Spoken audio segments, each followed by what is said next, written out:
Well, I joined the 30 Battalion Black Watch in Sydney in 1960, and I was in that for 16 years.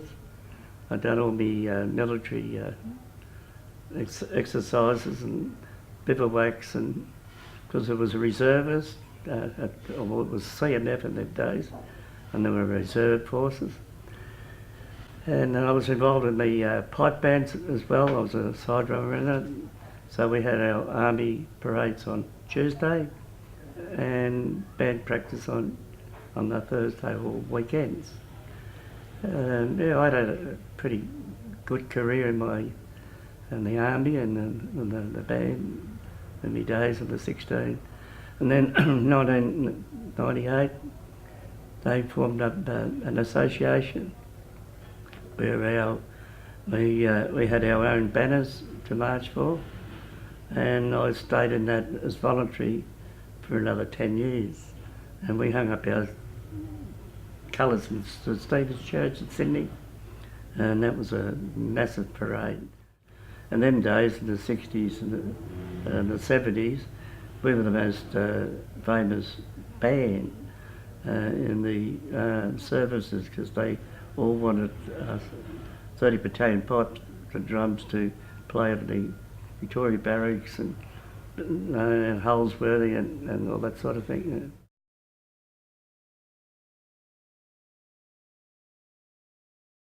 Well, in my younger days, I was a carpenter joiner, and I liked pipe bands, and I joined 2 private bands over the early days of my life. And then in 1959, they asked me to come and join the army, because they needed drummers in there. And I I was a recruit in 59, but I didn't sign up till in 1960. And my first camp was at Singleton, and that was breathtaking. And the first time I ever wore a kilt, where you get issued, but you don't get issued with anything else.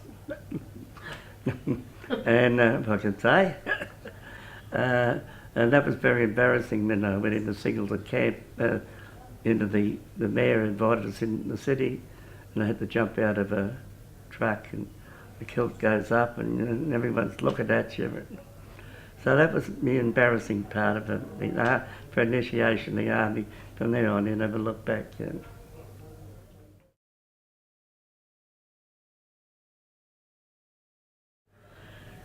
Them days he went to war, and when he actually came back, he wasn't too good. He had all these hernias he got done, and lost his middle finger, and then he used to talk about not everything about the war. Like a lot of people they forget, they want to talk about it as much as they should do. But Dad did talk about it quite a bit, yes. You always had to ask your father what happened here, but they'll never come to you and tell you what did happen. You always had to ask the question, but it was always short and sweet, and not the real good things used to come out.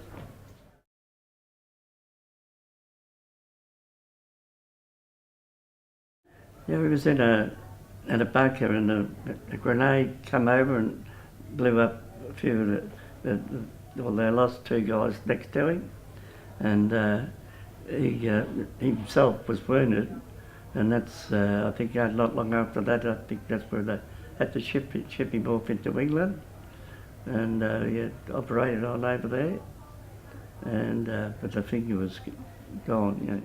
Well, he was one of the lucky ones, so because he lost 2 guys next to him in this bunker they were in, and